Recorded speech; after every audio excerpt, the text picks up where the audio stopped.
స్వామి దర్శనమిచ్చి, "ఓ రాజా చింత చేయకు, నీ రాజ్యంలోనే ఒక పుట్టలో వెలిసి ఉన్నా నన్ను తీసి ప్రతిష్ఠించి ఆలయం నిర్మించు" అని చెప్తారు. అయితే ఎలా స్వామి నేను నీ జాడ తెలుసుకునేది అంటే, నీ భవంతిపై తెల్లటి గద్ద వాలుతూ తిరుగుతుంటుంది, అదే వాలి తిరుగుతుంటుంది, కేకలేసి గరుడ స్వామి, గరుడ పక్షి, గరుడ స్వామి, గరుత్మంతుడు.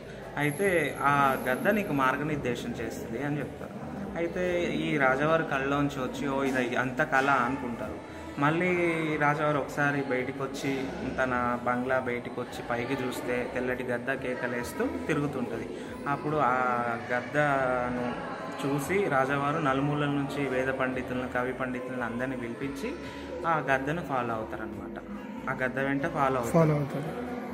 ఫాలో అవుతే కొత్తకోట కానాయపల్లి అడవిలో పుట్ట ఉంటుంది. పుట్టపై వెళ్ళి గద్ద వాలి మాయమైపోతుంది. అప్పుడు వీళ్ళంతా చూసి, పరివారం అంతా